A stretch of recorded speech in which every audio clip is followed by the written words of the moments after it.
Okay, so back in the shop.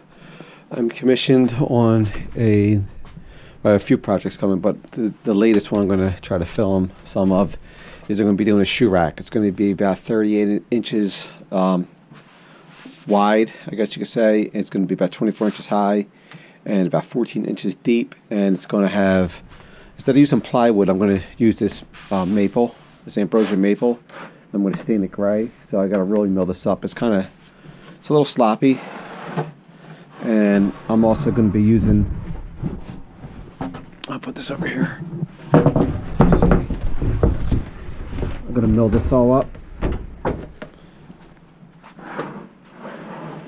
And I have this piece of walnut for the live edge top. It's going to be about 14 inches wide, roughly.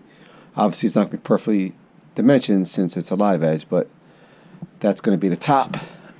I have some walnut up here for the base, for the feet and everything. So we'll put a little base. So I'm still trying to debate how I'm going to do it. I'm going to use some smaller dominoes, brad nails and glue to assemble it, and I'm thinking about dowels possibly too.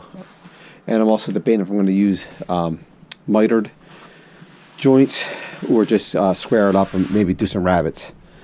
So we'll see. I have a couple little ideas in my head, but I have to get everything milled up. So I'm going to start with the top first, so I could have an exact idea of my dimensions from the width of the actual box. And it may end up being, say, 12 inches deep, since, you know, if the top is roughly 14 to 15, I have to be able to fit this box inside the top. So in other words, I'm going to work backwards here. So let's start with the top. We'll mill this up. It's a pretty nice piece of walnut. Has some good figure, and we'll set this up. Now, that's going to be the first step. Okay, so when it comes to the top, I think I'm going to cut this edge off here with this little crack and checks. Keep all this, and then cut it here. So I just need 38 inches essentially. 39 is the max size she wanted, but I think she wants to be a little under. So we'll just like mark here. Actually, you know what? Maybe we'll take that. We'll go over to here, because this looks pretty good. Take that. We'll go to about, cut about 39 to start, and then we'll trim it up later. So this will be right in here.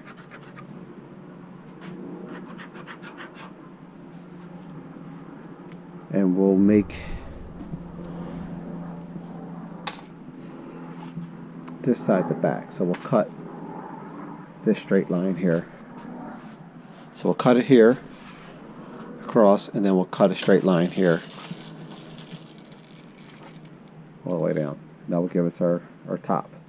Obviously we have to do a lot of sanding and a lot of cleaning up on the edge, but let's square it up in the back at least.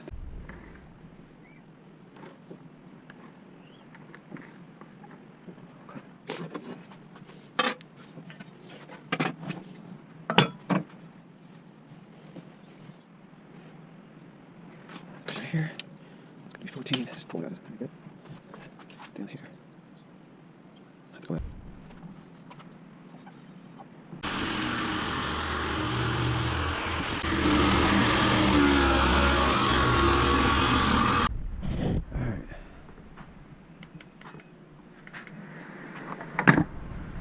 Alright, so now we're going to cut this to the rough depth with the track saw next. Okay, with this being the front side here, I want to get the rough measurement of, you know, roughly 14 inches.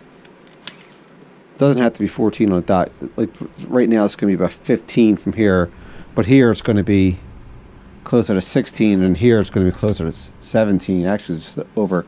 But then down here again, it's going to be back to about 15. So I think that's a good sweet spot. So I'll have like a little overhang in the front of 1 or 2 inches, depending if I have to clean this up a little bit. But so I'm going to just clamp the track in.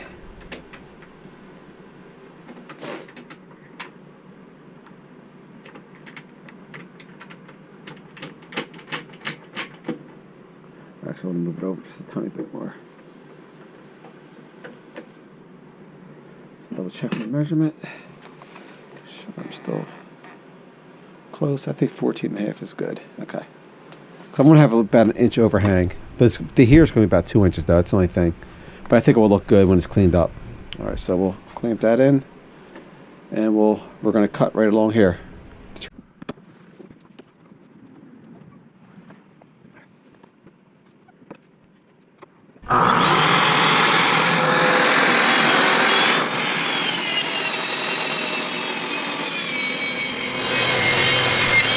Okay, so I'm going to address what just happened there. Obviously, I blew a circuit. That happens occasionally in my garage. I don't have a ton of power. I just have a couple outlets, well, a few outlets, but two breakers. So I do blow a breaker once in a blue moon, especially when I run the planer and a saw at the same time. It's definitely frustrating, but the good thing about the track saw is once it shuts off and you disengage it, it rises back up. It wasn't binded or anything, so which is good. So it just rises back up, and I was able to resume the cut here, as you can see.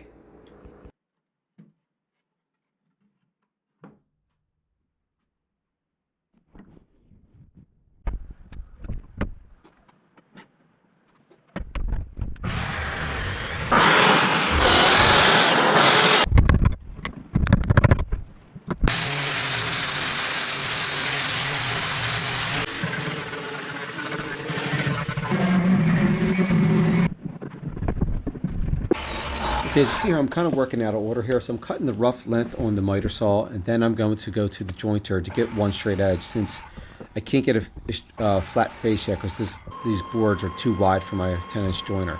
So now the next step will get a straight edge, then we'll go to the table saw to cut the more manageable width for joining the face.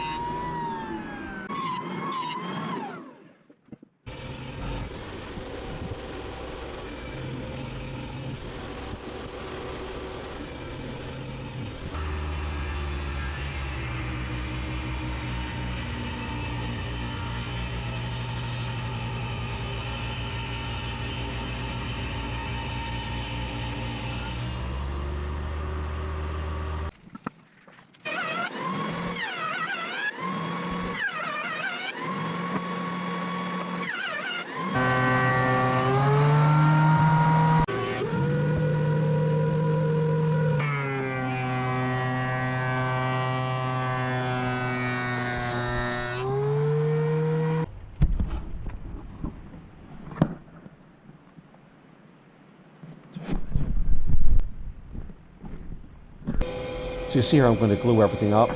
This is all going to be this maple. There's no plywood for this project, so I have to get my determined width, which is going to be about 12 inches. So that's why I'm going to laminate these 6-inch pieces together times 2, which will give me my sides and my dividers.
Okay, so this is slightly controversial. So I'm going to be using